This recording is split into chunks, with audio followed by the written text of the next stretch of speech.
जय श्री राम सभी सनातनी भाइयों को। दोस्तों आज हम बात करेंगे दिल्ली के बारे में और पंजाब के बारे में। दोस्तों अभी सोशल मीडिया हो या टीवी चैनल हो, हर जगह दो ही न्यूज चल रहे हैं और बार बार एक ही चीज दिखाए जा रहे हैं कि दिल्ली में अब भाजपा का चीफ मिनिस्टर कैंडिडेट कौन होगा। एक इस पे चर्चा चलाया जा रहा है और दूसरा सबसे अहम अभी के लिए कि पंजाब के भगवंत मान जी को 92 अपने एमएलए के साथ में दिल्ली में अरविंद केजरीवाल ने बुलाया है। और अभी की जो अपडेट है, जब ये वीडियो शूट कर रहा हूं मैं, भगवंत मान जी चंडीगढ़ से दिल्ली आने के लिए बाई कार निकल चुके हैं। अब दोस्तों मेन सवाल यह है कि अरविंद केजरीवाल इतना कौन सा बड़ा शेर हिंदुस्तान जिले इलाही केजरीउद्दीन बन गए हैं कि भाई पंजाब के एमएलए और भगवंत मान चीफ मिनिस्टर को तुम दिल्ली बुलाओ, ऐसा ऑर्डर जारी करके। तो मेन मुद्दा ये है दोस्तों, अरविंद केजरीवाल ये दिखाना चाहता है कांग्रेस को, भाजपा को, जितनी भी तमाम पार्टियां हैं कि भाई मेरा कद छोटा नहीं हुआ, चलो हरा दिया, जनता ने लात मार के दिल्ली से भगा दिया, फिर भी मैं ही हेड हूं। और ये पंजाब को भी एक मैसेज दिया, भगवंत मान को और बाकी एमएलए को भी, कि हेड तो मैं ही हूं, मैंने बुलाया है तो आप लोगों को आना पड़ेगा। अब भगवंत मान जी तो निकल चुके हैं चंडीगढ़ से दिल्ली आने के लिए, ठीक है भाई। अभी पंजाब के अंदर में क्या स्थिति है, जो पंजाब के अंदर में दो टीम बन चुकी है। एक है जो दिल्ली को रिपोर्ट करती है, जो दिल्ली की लॉयलिस्ट है, क्योंकि अरविंद केजरीवाल ने अपने लोगों को डाल रखा है पंजाब की सरकार के अंदर में ताकि इंटरफेरेंस बना रहे उसका। दूसरा है दोस्तों भगवंत मान जी के लॉयलिस्ट, ठीक है। अब इन दोनों में बनती भी नहीं है। अब बाकी एमएलए जितने भी हैं वहां पे दोस्तों 92, उनके मन में भी क्या चल रहा है ये राहुल कंवल को, नाविका कुमार को, इनको जानना है टीवी चैनलों में। तो एनीवे अब जो ग्राउंड रिपोर्टर्स होते हैं दोस्तों, जिनका कांटेक्ट है दोस्तों लोकल एमएलए एमपी लोग के साथ होता है बना हुआ, जो ज्यादा आपको टीवी में नहीं दिखेंगे, यूट्यूब में उनके चैनलों में आपको पता चल जाएगा। उन्होंने कहा है कि भाई एमएलए अभी सारे जितने भी आम आदमी पार्टी के हैं पूरी कंफ्यूज्ड है कि चल क्या रहा भाई, हमें दिल्ली क्यों बुलाया जा रहा है, वो खुद भी तो आ सकते थे। सही बात है भाई, ऐसे कल को कोई भी ऑर्डर दे दे तो थोड़ी ऐसे भाई जनता के नौकर है, कोई नेता पर्टिकुलर है, खुद तो अपनी सीट बचा नहीं पाया। अरविंद केजरीवाल खुद तो अपनी सीट नहीं बचा पाया, जेल भी गया हुआ था, बेल पे बाहर है, कल को कब जेल चल जाए फिर से कोई ठिकाना नहीं है, और वो बुला रहा है अपने दिल्ली में हमें। तो ये बातें तो हो रही है वहां पे पंजाब के अंदर में। अब इसीलिए दोस्तों कांग्रेस इस वक्त में कॉन्फिडेंट है पूरी तरह से कि अभी पंजाब के अंदर में चुनाव करवा ले तो कांग्रेस की सरकार बन सकती है। कांग्रेस इतनी कॉन्फिडेंट क्यों है? हालांकि कांग्रेस के लोगों ने टीवी न्यूज चैनल में ओपनली कह दिया कि 30 से ज्यादा आम आदमी पार्टी के एमएलए हमारे टच में हैं। ये सुन के अरविंद केजरीवाल के तोते उड़ गए हैं, इसीलिए तुरंत बुलाया है पंजाब से भगवंत मान जी को, और ताकि पूरी आम आदमी पार्टी जो अभी पंजाब में काम कर रही है उसको कोई तोड़ फोड़ ना पाए, और क्या चल रहा है पंजाब के अंदर में, क्या स्थिति है, उस बारे में बात करने के लिए। अभी अरविंद केजरीवाल भाई उसका एक हाथ टूट चुका है, दिल्ली के राजा है, हम बड़ी घमंड से बोलता था ना कि नरेंद्र मोदी जी की औकात हैसियत नहीं है दिल्ली में हमें हरा सके विधानसभा में। ये नरेंद्र मोदी है, तुम्हारा शरद पवार जैसे बड़े बड़े तुर्रम खान, लालू यादव, ये सब गायब हो गया, पता नहीं चला। तुम तो कौन सी खेत की मूली हो तुम्हें भी नहीं पता चलेगा, तुम्हारे पांव के नीचे से चटाई खींच जाएगी, और खींच भी गई है। और आने वाले टाइम में क्या होने वाला है तुम्हारे साथ, और तुम्हारी बाकी जो भ्रष्टाचारी कैबिनेट जो थी ना, जितने रुपए खाए हैं ना जनता के, दिल्ली के लोगों के, वो सारे निकाले जाएंगे। तो अब दोस्तों अरविंद केजरीवाल पंजाब के लिए इसलिए कि अगर पंजाब से मुझे राज्यसभा सीट मिल जाए, ये नहीं वो करना चाहता कि चीफ मिनिस्टर बनना नहीं चाहता पंजाब का, क्योंकि भगवंत मान जी का चेहरा ही था जिसके लिए आम आदमी पार्टी ने पहले ही बैंक ऑन किया था, केजरीवाल ने खुद बनाया था। अभी उसको है कि भाई एक बार मैं राज्यसभा सीट ले लूं किसी की भी, बाकियों की तो ले नहीं पाएगा, क्योंकि भाई टिकट्स महंगे बेचे। जो अगर सोचिए आप, बेचे या नहीं ये मैं नहीं कह रहा हूं, मतलब आप समझ सकते हैं कि 10 रुपए लेके अगर मैंने कुछ किसी को दिया हो तो फिर से नहीं ले सकता ना। चलिए अब बात करते हैं राज्यसभा सीट की। तो वो चाहते हैं राज्यसभा सीट मुझे मिल जाए पंजाब की कहीं, ताकि प्रोटेक्शन बनी रहे, गवर्नमेंट फैसिलिटी सारी मिलती रहे। कल को जेल चले गए तो अब कौन वकील पैसे देगा इनको? अब जो ये महंगे महंगे अभिषेक मनु सिंघवी को वकील रखेंगे तो कौन पैसे देगा? अभी तक तो दिल्ली के टैक्स पेयरों के करोड़ों रुपए बर्बाद कर दिए इसने बेल की एप्लीकेशन करने में, अभिषेक मनु सिंघवी से केस लड़वाने में। और पंजाब की जो स्थिति आज की बर्बाद करके रखी है ना दोस्तों, उसमें बहुत बड़ा हाथ आइडियोलॉजी अरविंद केजरीवाल की है। वो डायरेक्ट इंटरफेरेंस करता था पंजाब में भी। हालांकि बंदा दिल्ली का चीफ मिनिस्टर था, भगवंत मान को वहां पे डमी की तरह यूज करने की कोशिश की। और भगवंत मान जी भाई वो भी सरदार है, वो भी जान रहे हैं कि भाई मैं इसके जैसा तो नहीं बनना चाहता, एटलीस्ट अरविंद केजरीवाल जैसा धूर्त आदमी तो नहीं बनना चाहता मैं। सबसे बड़ा फर्जीवाल है दोस्तों, भारत के पॉलिटिक्स में सबसे बड़ा काला धब्बा है अरविंद केजरीवाल। ऐसा पॉलिटिशियन भारत में नहीं होना चाहिए, इतना करप्ट। और ये डायरेक्ट एजेंट है दोस्तों जॉर्ज सोरोस और फोर्ड फाउंडेशन का। मैं गारंटी के साथ इसकी पूरी जांच होगी, इस दिन पता चलेगा। खुद पन्नू कह चुका भाई, अब कौन कहना? अब जॉर्ज सोरोस खुद बोलेगा कि मैंने इसको फंड दी है, खुद पन्नू कह चुका है। अब इसकी जांच अब एनआईए करेगी, जब होम मिनिस्ट्री करेगी तब करेगी, लेकिन कह तो चुका है ना। सच है या झूठ ये बात की बात है। अगर सच साबित नहीं हुआ तो झूठ भी साबित नहीं हुआ अब तक। वो उसने पन्नू ने तो कमेंट कर दिया था।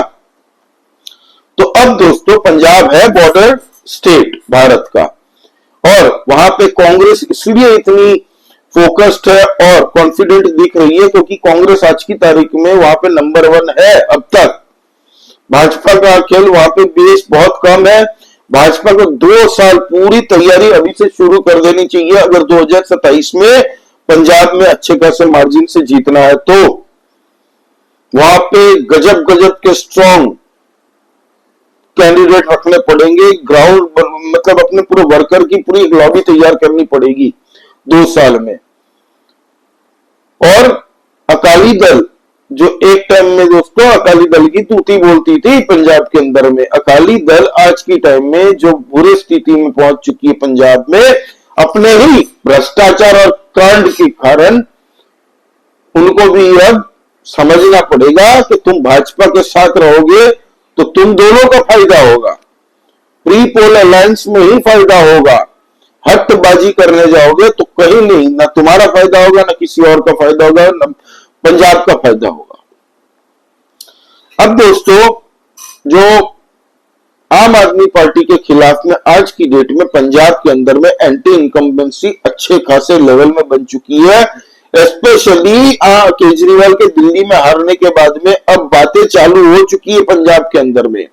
हालांकि तुरंत मुझे नहीं लगता कि कोई भी पार्टी आम आदमी पार्टी तोड़ना चाहेगी, क्योंकि इनके पास 92-93 सीट्स है और 2/3 एटलीस्ट चाहिए, तो उतने अभी टूटेंगे नहीं।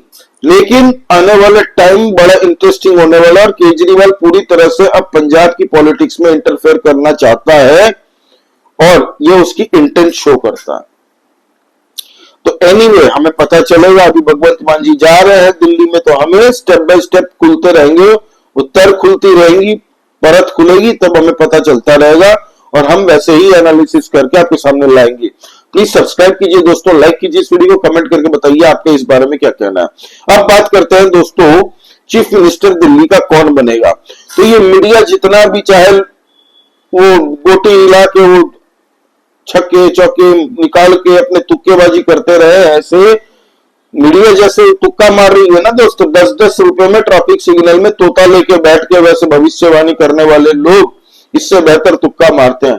तो दिल्ली का चीफ मिनिस्टर कौन बनेगा ये खाली भाजपा के शीर्ष नेतृत्व ही जानेंगे। ये मीडिया चैनल खाली अलग अलग मीडिया चैनल के अलग अलग सोर्सेज और सबके नाम अलग अलग। सोचिए एक बोल रहा सूत्रों के हवाले से हमें पता चल रहा है कि परवेश वर्मा बनेंगे, एक कह रहा कि हमें सूत्रों से हवाले से पता चल रहा मनजिंदर सिंह सिरसा जी बनेंगे, एक सूत्रों के हवाले से बोल रहा है कि हमें लग रहा है कि रविंद्र नेगी जी बनेंगे, एक कह रहे हैं कि स्मृति ईरानी बनेंगी, एक कह रही है बासुरी स्वराज बनेंगी। तो ये दल्ले हैं, ये अरविंद केजरीवाल के नाजायज बाप है, ये इन्होंने ही बनाया था इस फ्रॉड को।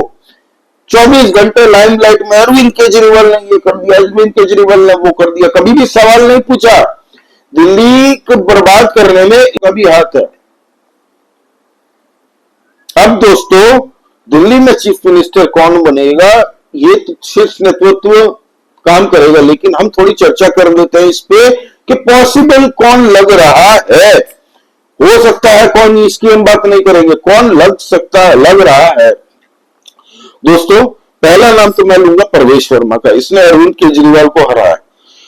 हालांकि कहा जाता है कि परवेश वर्मा के साथ में प्रॉब्लम यह है कि भाजपा के जो कार्यकर्ताओं के साथ में इनकी झट से बनती नहीं है, मतलब लैंग्वेज ले लीजिए या इतना इजी नहीं है वो, लेकिन स्ट्रॉन्ग कैंडिडेट है, अरविंद केजरीवाल को हराया है। और इनके पिताजी भी चीफ मिनिस्टर रह चुके हैं, एक्स चीफ मिनिस्टर।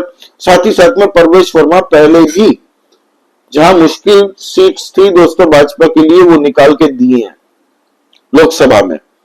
अब दोस्तों बात करते हैं दूसरे कैंडिडेट मनजिंदर सिंह सिरसा जी।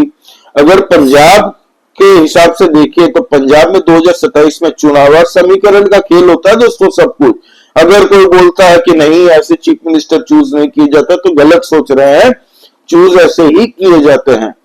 तो हालांकि परवेश वर्मा खुद जाट समझ से आते हैं, इसका फायदा भी पहुंचने वाला है। हरियाणा, उत्तर प्रदेश, पंजाब से भी कुछ वोट अच्छा खासा उसका प्रभाव पड़ सकता है, इसीलिए परवेश वर्मा सबसे टॉप चल रहे हैं मेरी नजर में, मेरे हिसाब से।